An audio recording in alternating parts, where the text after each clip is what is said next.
In this video related to chemistry, we will discuss about the mole concept. In our daily life, we will calculate things by grouping them into certain known quantity. Example, we have a pair of socks, we have a dozen of eggs, and we have a ream of paper. So for all this quantity where we say it's a pair, it's a dozen, and a ream, all this represents certain number. So if I were to go to a bakery and I were to order 1 dozen of cupcakes, so the baker and I should know that dozens of cupcakes is actually representing the quantity which is equivalent to 12. In chemistry, chemists also will use a certain quantity to actually represent certain numbers. So most of the time, the particles such like atoms, ions, or molecules, they are too tiny and they are actually a lot in our methods. So in this case, chemists actually use the quantity known as mole. So when we say that a mole of ions or a mole of an atom, this is actually representing a quantity which is 6.02 times 10 to the power 23 of particles. So the mole is actually regardless of what we are counting. So as long as when we have a mole, 1 mole is actually representing 6.02 times 10 to the power 23 of particles or some other things that we are actually counting. So if I were to go again to a bakery and I will order 1 mole of a cupcakes, then what do you think? How many cupcakes that I'm actually ordering?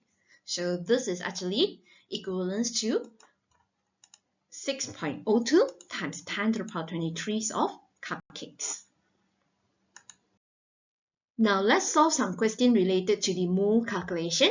So the first question, a closed container contains 0.4 moles of O2 gas. So find the numbers of O2 molecules in the container.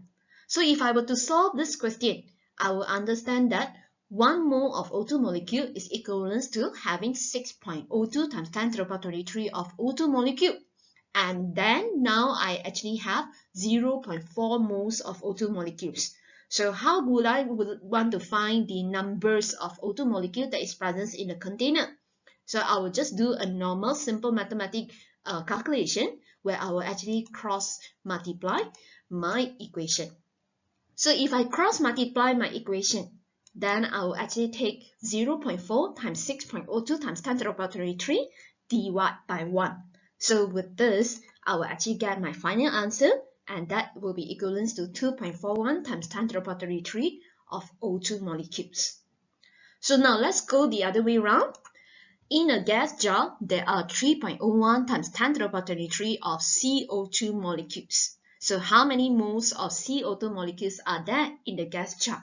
So now we have the numbers of particles, but we are finding the mole of the molecules.